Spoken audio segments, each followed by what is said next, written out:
The purpose of the trip had a couple of meanings. The social action mission of the trip was to understand Cuba's education system and to understand the differences and similarities between ours, and also how they are working to integrate schools and communities in order to create a successful education system.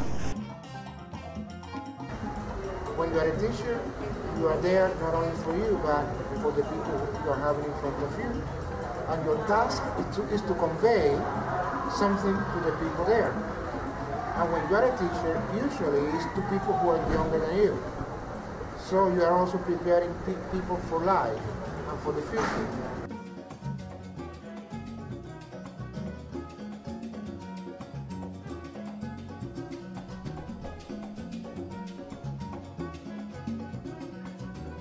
But aside from just learning about the Cuban education system, we were kind of just immersed in Cuban culture, traditions and customs.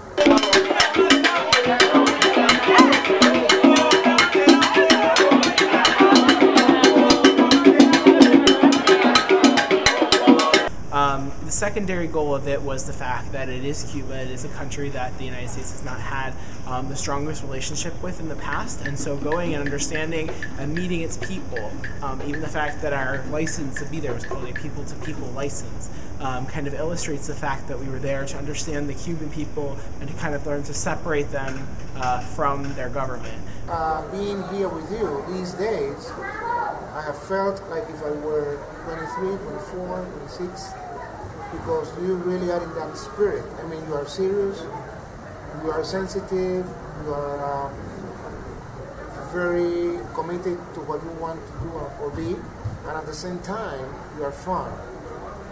I think one of the highlights of the trip for me has a lot to do with the fact of the people who were on the trip with us. We had probably the best group of individuals that could have been made, and I give our trip leaders a lot of credit for that. Although they say that, you know, we just kind of popped up, that we were natural choices, which I like to think of. But I think the fact that we had so many different types of people there really kind of, you know, hit a pinnacle when we were pushing our bus for the second time in the middle of rural Cuba. Best part of the trip, for me, the school visits to the elementary school today and the school visit to the high school yesterday. More so the elementary school, because it's where I teach, and it reminded me so much of the work that I do on a daily basis. And you know, at the end of the day, we're all people, you know, especially teachers. We're all trying to do the same thing. We're on different paths towards the same goal. And then spending time with this guy.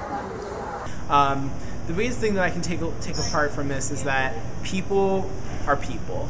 At the end of the day, no matter what we hear from our government or from our media, people are people, and they have dreams, and they have hopes, and they have wishes, and they want things to go. They want to take care of their families, they want things to move along. And so whether they're under a different type of government or whether we approve of them or not, we have to understand that people are people, and that they have the right to decide what they're going to do, and that we can't judge them just because they're under a system that we don't approve of.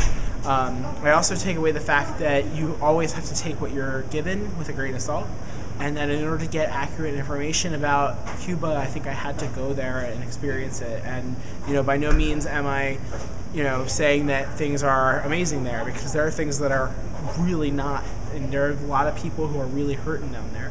But to look at them as people and to look at them as another country is the biggest thing that I can take away from it, and not as an island that is threatening us, when in reality it's time for things to change. We don't know what